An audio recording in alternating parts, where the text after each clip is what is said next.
Okay, hi. It's Lena Romeo. I was a student for KPU Study Abroad Fashion Field School in London, England, and Paris, France in May 2025. This is my self-reflection video. I was told that I can make this video whatever I wanted it to be, as long as I reflected on the trip and dived into my own personal experiences. When looking through the e-portfolio, which is just a polished version of the journal I kept during this trip, I realized there was this common theme popping up on my most important personal experiences, which was human connection and how it impacted myself as well as my learning styles. So this really started to develop when I was looking at day 3. We started off jam-packed morning, learning all about men's suiting, going into shops, talking to the owners. Looking back, comparing it to the other walking tour that we had the next day, which was not very good, I noticed an important difference of what made that Savile Road walking tour great, which was human connection. During this men's suiting tour on Savile Row, we got to have conversations with the shop owners. We got to see how they worked. Like this created this human connection that made the information we were learning so much more meaningful and really stuck with me. Making these connections is how I thrive as a human being, but what I figured out was that I actually really thrive as a learner like that as well. After this jam-packed day, we ended up going to fabrications. I really enjoyed myself at this workshop because we were doing something that I already know works really well for me as a learner and as just a person. It's something called parallel play. It's this childhood development term that just basically means we're all doing something individually, but we're next to each other doing it. And this is great because there was no pressure to socialize or do anything. It really helps me focus on a task because if I get a little distracted and my mind wanders, I see the person beside me. I'm like, no, they're working on their own thing, so I can work on my own thing. Like that's the time for this. So yeah, I just got to really relax, focus on the mending while also enjoying people's company around me. And when we felt like talking, we did, and we got to share stories. And if we didn't feel like talking, we weren't being rude. We were just quietly focusing on the task at hand, and it was really, really nice. So the next day was the aforementioned not great walking tour. The tour guide just spoke to us like we didn't really know anything and that we were incompetent. She would just also spewed facts at us that had no human connection to the story. Even the stores she was talking about, we didn't get to go in, talk to the people, see and touch the fabrics and the garments. There was no connection whatsoever that I was so starved for it that I found myself during this tour. She brought us into a park to talk to us again or talk at us again. And I saw these construction workers, I'm assuming they were taking their break in the park, and they were just all lying down, enjoying each other's company, like just in a circle. And it was just amazing to see because back home, you would never be seeing this. You just see the construction workers, if they're on their break, they head to Timmy's, get their coffee and their little snack, and then go back to the job site and just have their break sitting in completely different corners from one another on their phone, just like not engaged at all. And maybe this is just, I think it's also just half the culture and half the access to screen spaces that they have in London that made what I was seeing possible.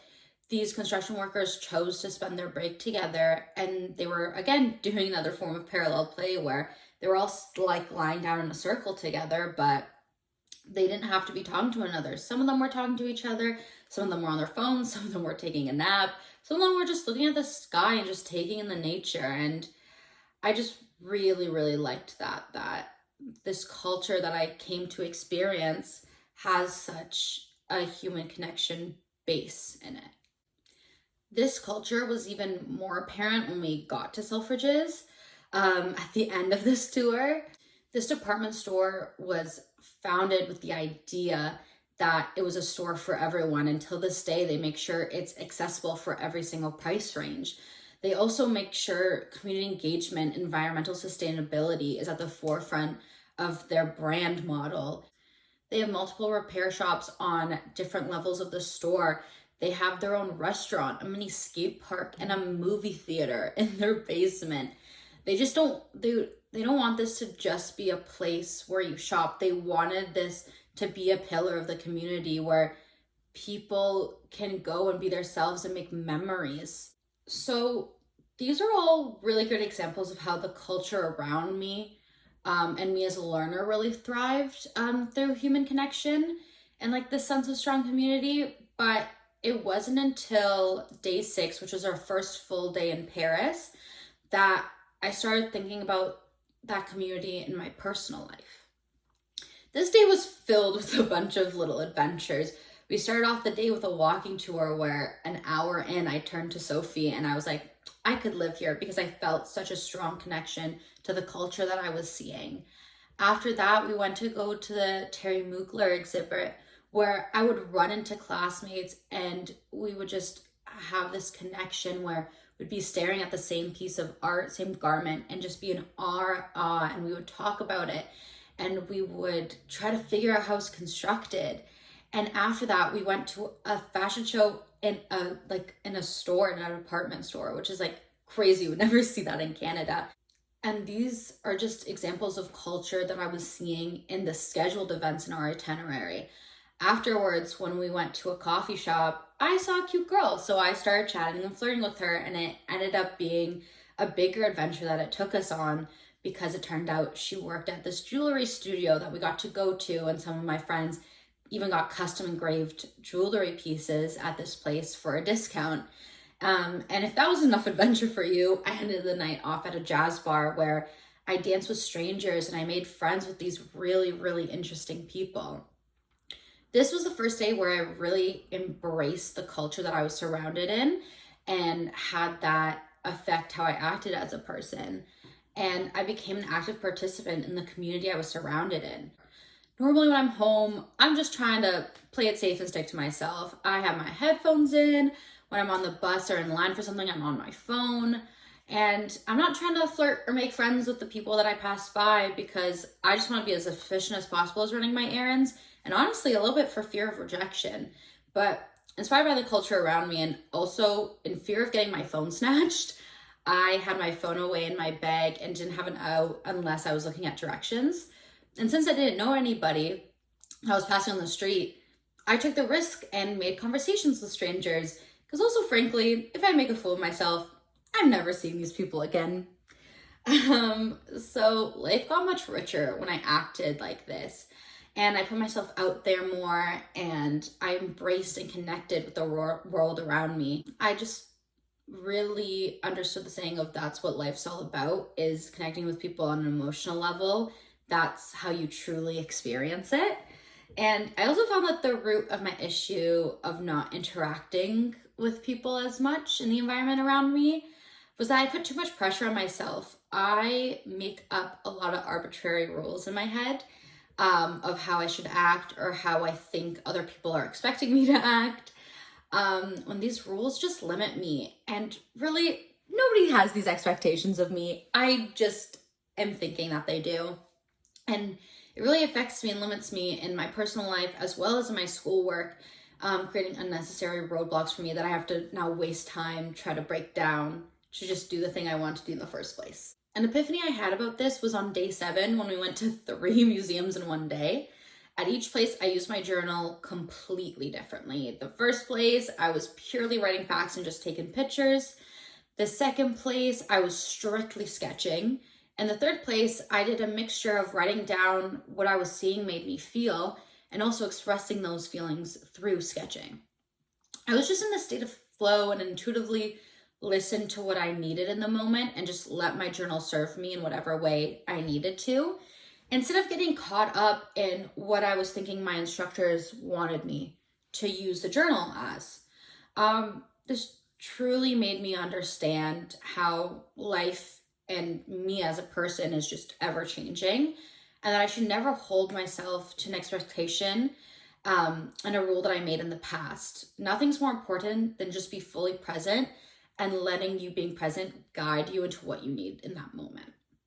A perfect example of this, as your past self does not know what you need more than your present self does, and you never know what you're gonna encounter in the future, is a friend that I made at the end of these 3 museum days called Jean-Pierre.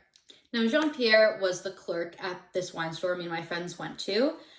And I wanted to enter the wine store and I pulled the door and it didn't open, so I thought it was closed.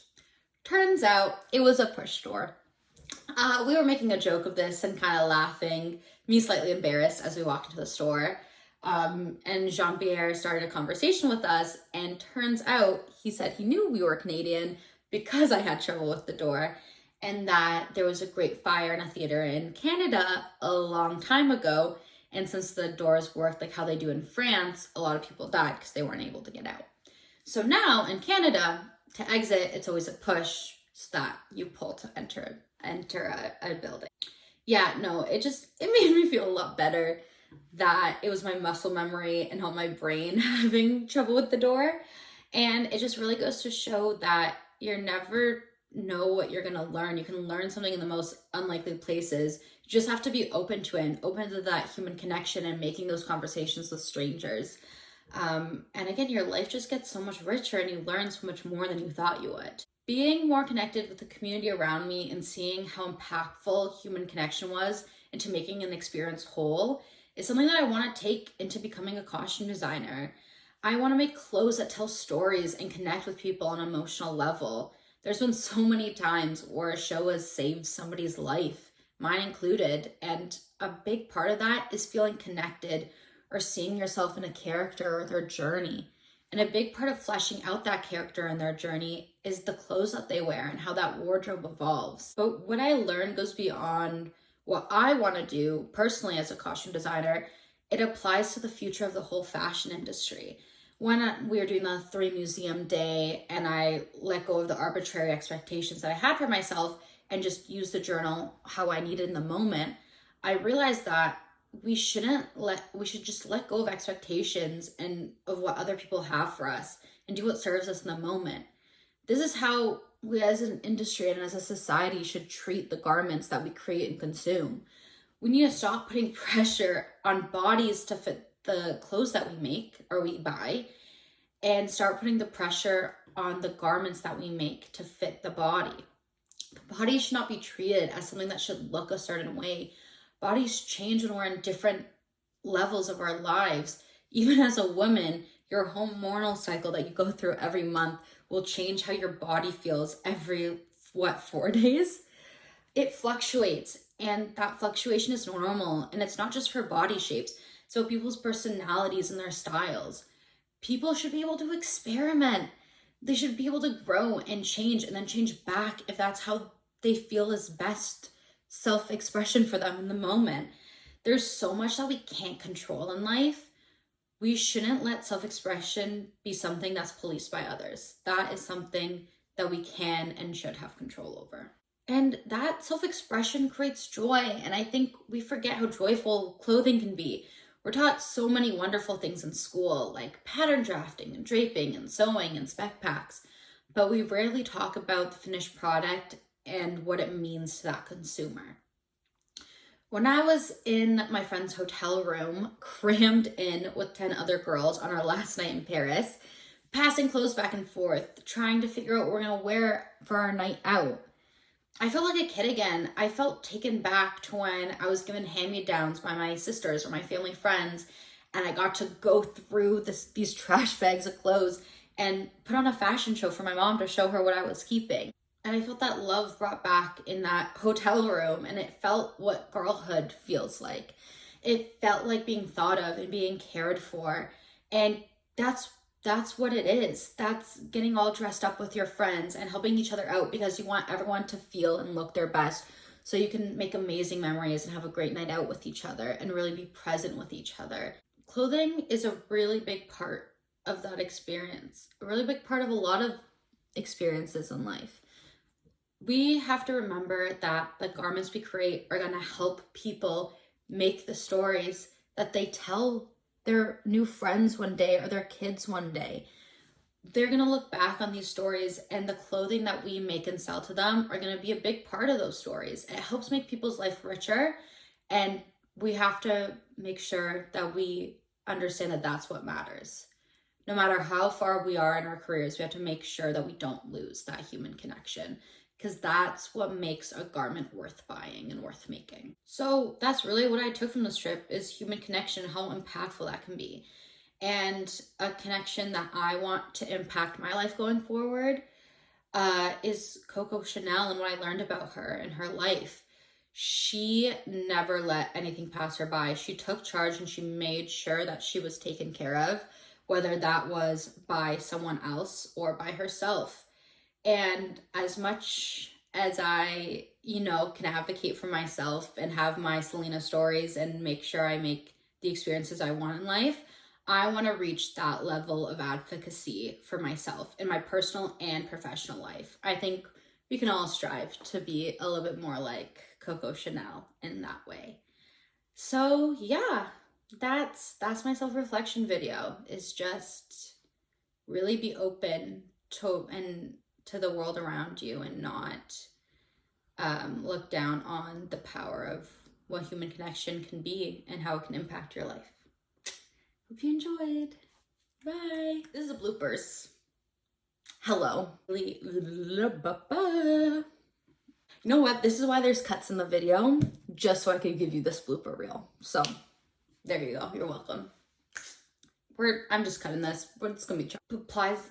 Oh my gosh.